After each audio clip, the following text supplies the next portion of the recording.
नमस्कार, वृत्तम मराठी दिनविशेषमध्ये तुम्हा सगळ्यांचं स्वागत। आजच्या 3 ऑक्टोबरच्या भागात ऐकूया या दिवशी घडलेल्या देशातल्या आणि जगातल्या काही ठळक घडामोडी। 3 ऑक्टोबर 2014 रोजी पंतप्रधान नरेंद्र मोदी यांच्या मन की बात या रेडिओ कार्यक्रमाचा पहिला भाग प्रसारित झाला। पंतप्रधानांना सर्वसामान्यांशी थेट संवाद साधता यावा आणि त्यांची मतं आणि सूचनांवर चर्चा करता यावी हा या कार्यक्रमाचा उद्देश होता।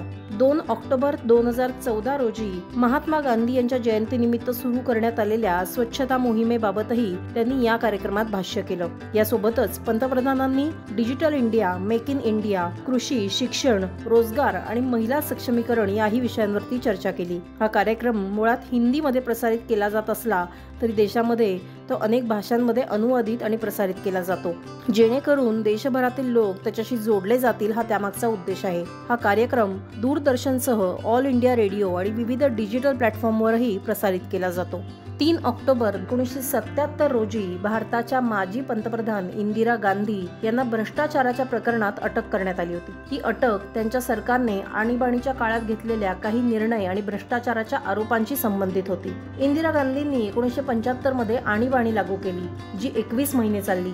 यावेळी अनेक विरोधी नेत्यांना अटक करण्यात आली, माध्यमांवर बंधनं घालण्यात आली आणि सरकारने आपल्या विरोधकांवरही यावेळी कठोर कारवाई केली। त्यानंतर इंदिरा गांधींना भ्रष्टाचार आणि सत्तेचा गैरवापर केल्याच्या आरोपाखाली अटक करण्यात आली। त्यांनी पंतप्रधान पदाचा गैरवापर करून भ्रष्टाचार केला आणि सत्ता टिकवण्यासाठी चुकीच्या पद्धतींचा अवलंब केला असे आरोप त्यांच्यावर ठेवण्यात आले होते। त्यांनी आणीबाणीच्या काळात घेतलेल्या काही निर्णयांवर, जसं की सक्तीची नसबंदी मोहीम किंवा लोकशाही संस्थांवर लादलेले निर्बंध, यावरही जोरदार टीका झाली। आणीबाणीमुळे सार्वजनिक असंतोष वाढला आणि इंदिरा गांधींच्या काँग्रेस पक्षाला 1977च्या सार्वत्रिक निवडणुकीत दारुण पराभवाला सामोरं जावं लागलं। जनता पक्षाचा मोठा विजय झाला आणि मोरारजी देसाई देशाचे नवे पंतप्रधान झाले। 3 ऑक्टोबर 2007 रोजी नायब सुभेदार सुभाषचंद्र वांदीपोरा हे एका ऑपरेशन दरम्यान हुतात्मा झाले। त्यांच्या शौर्य आणि विलक्षण धैर्यासाठी त्यांना मरणोत्तर अशोक चक्र प्रदान करण्यात आलं। दहशतवादी संघटना लष्कर-ए-तोयबाच्या जिल्हा कमांडरसह काही कट्टर दहशतवादी बांदीपोरा जिल्ह्यात असल्याची गुप्त माहिती सुरक्षा दलांना मिळाली होती। त्यानंतर सर्च अँड डिस्ट्रॉय हे ऑपरेशन सुरू करण्याचा निर्णय घेण्यात आला। नायब सुभेदार सुभाषचंद्र आणि त्यांचे साथीदार हे नियोजनानुसार बांदीपोरा इथल्या संशयित भागात पोहोचले आणि शोध आणि घेराबंदी मोहीम सुरू झाली। मात्र काही वेळातच दहशतवाद्यांची त्यांची भीषण चकमक झाली। या दरम्यान नायब सुभेदार सुभाषचंद्र यांनी आघाडीचं नेतृत्व करत दहशतवाद्यांशी मुकाबला केला। संघटनेच्या जिल्हा कमांडरसह 2 दहशतवाद्यांचा खात्मा करण्यात जवानांना यश आलं। मात्र जोरदार गोळीबार सुरू असतानाच नायब सुभेदार सुभाषचंद्र यांना अनेक गोळ्या लागल्या आणि ते गंभीर जखमी झाले। याच दरम्यान त्यांची प्राणज्योत मालवली। 4 ऑक्टोबर 2010 रोजी भारताने प्रथमच राष्ट्रकुल खेळांचं आयोजन केलं होतं। हे खेळ 2010 मध्ये 3 ते 14 ऑक्टोबर या काळात दिल्ली इथे आयोजित करण्यात आले।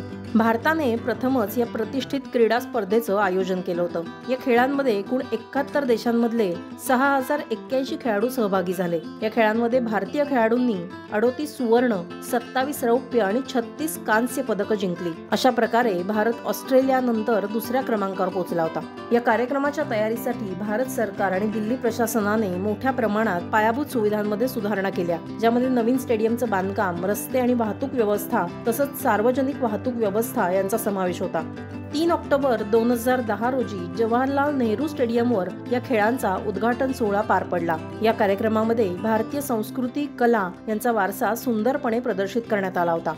3 ऑक्टोबर 1932 रोजी इराकला ब्रिटनपासून स्वातंत्र्य मिळालं। पहिल्या महायुद्धामध्ये इराक ऑट्टोमन साम्राज्याचा भाग होता। ऑट्टोमन साम्राज्याला पराभवाचा सामना करावा लागला तेव्हा ब्रिटनने 1920 मध्ये सॅन रेमो करार अंतर्गत इराकवर आपलं नियंत्रण प्रस्थापित केलं आणि लीग ऑफ नेशन्सनं इराकला ब्रिटिशांच्या अधिपत्याखाली येण्यास भाग पाडलं। त्यानंतर हळूहळू इराकमध्ये ब्रिटिश राजवटीविरुद्ध राष्ट्रवादी भावना झपाट्याने वाढू लागल्या। 1920 मध्ये विद्रोह करत इराकी लोकांनी ब्रिटिश राजवटीचा निषेध केला आणि स्वातंत्र्याची मागणी केली। हे बंड नंतर दडपण्यात आलं। मात्र त्यामुळे ब्रिटिश राज्यकर्त्यांना इराकसाठी राजकीय तोडगा काढण्यास भाग पाडलं गेलं। त्यानंतर 1921 मध्ये ब्रिटनने इराकमध्ये संविधानिक राजेशाही स्थापन केली आणि पहिला फैजल याला इराकचा राजा बनवलं। तथापि इराक अजूनही ब्रिटिशांच्या प्रभावाखाली होता, तसंच इराकी सैन्य आणि परराष्ट्र धोरणावर ब्रिटनचं नियंत्रण होतं। त्यानंतर 1930 मध्ये ब्रिटन आणि इराक यांच्यामध्ये करार झाला, जो अँग्लो इराकी करार म्हणून ओळखला जातो। या करारानुसार 1932 मध्ये इराकला पूर्ण स्वातंत्र्य देण्याचा निर्णय घेण्यात आला. तसंच आजच्या दिवशी राष्ट्रसंघानं इराकला स्वतंत्र राष्ट्र म्हणूनही मान्यता दिली. 3 ऑक्टोबर हा जर्मनीमध्ये जर्मन एकता दिवस म्हणून साजरा होतो. हा दिवस 1990 मध्ये पूर्व आणि पश्चिम जर्मनीच्या पुनर्मिलनाचं स्मरण करतो आणि तसंच जर्मनीची राष्ट्रीय सुट्टी देखील या दिवशी दिली जाते. दुसऱ्या महायुद्धानंतर जर्मनीची विभागणी United states, Soviet union, Britain आणि फ्रान्स या 4 विजयी शक्तींमध्ये झाली. तर 1949 मध्ये 2 स्वतंत्र जर्मन राज्य तयार झाली, पश्चिम जर्मनी आणि पूर्व जर्मनी. पश्चिम जर्मनी हे लोकशाही राज्य आणि नाटोचा भाग होतं, तर पूर्व जर्मनी हे समाजवादी राज्य होतं, जे सोव्हिएत युनियनच्या प्रभावाखाली होतं. 1961 मध्ये बर्लिनची भिंत बांधली गेली, जी 2 जर्मनीमधल्या विभाजनांचं प्रतीक बनली. 1980च्या दशकाच्या उत्तरार्धात पूर्व जर्मनीमधले लोक स्वातंत्र्य आणि लोकशाहीची मागणी करू लागले. 9 नोव्हेंबर 1989 रोजी ही बर्लिनची भिंत पडली, जी जर्मनीच्या पुनर्मिलनातलं एक प्रमुख वळण ठरली. या घटनेनंतर दोन्ही जर्मनी एकत्र येण्याच्या प्रक्रियेला वेग आला आणि 3 ऑक्टोबर 1990 रोजी पश्चिम आणि पूर्व जर्मनी औपचारिकपणे एकत्र झाले आणि एक जर्मनी बनले. हा ऐतिहासिक दिवस जर्मन एकता दिवस म्हणूनही साजरा केला जातो.